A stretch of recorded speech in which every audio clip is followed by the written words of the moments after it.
শহরের দিকে প্রতিদিনই বাজার বসে, কিন্তু গ্রামের দিকে বাজার তো বসেই সকালবেলা, পাশাপাশি কিন্তু স্পেশালভাবে হাট হয়। আর এটা হয় সপ্তাহে ২ দিন বা ৩ দিন। আমাদের এখানে হয় ৩ দিন। শনি, সোম আর বুধ। আমাদের নারকেল বাড়িয়াতেও হাট হয়, তবে ২ দিন, শনি আর মঙ্গল। তো হাটবারে কিন্তু টাটকা টাটকা সবজি পাওয়া যায় আর একদম ফ্রেশ থাকে সবজিগুলো। তেমনভাবে আজকে যেহেতু হাটবার ছিল, তো টাটকা কিছু সবজি এখানে এনেছে। আর অনেক দিন ধরে খুব বেশি বাজার করা হয় না, মানে অল্প অল্প করে করা হয়। হাটবারটা পাওয়াই যাচ্ছিল না।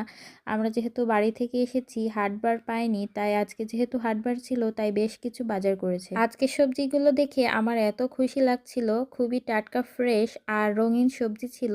খাবার তালিকায় কিন্তু আমাদের প্রতিদিন রঙিন শাকসবজি রাখা উচিত। সচরাচর সে বাজার করলে এ ধরনের রঙিন শাকসবজি সবসময় কিনে না, হয় একটা কিনে একটা কিনে না, এরকম করে। তো আজকে দেখলাম সে বেশ ভালোই বাজার করেছে। মোট কথা হাজবেন্ড আজকে বেশ ভালো বাজার করেছে। আর চলুন কি কি এনেছে দেখা যাক। এখানে কিন্তু সে গাজর এনেছে, মিষ্টি কুমড়া এনেছে, তারপরে ২ আঁটি নিয়ে এসেছে সবুজ শাক, তারপরে ভাত দিয়ে খাওয়া যে লেবু, কাগজের লেবুটা এনেছে, সাথে ভালো দেখে একটা লাউ এনেছে। লাউটাও আজকে বেশ ভালোই ছিল।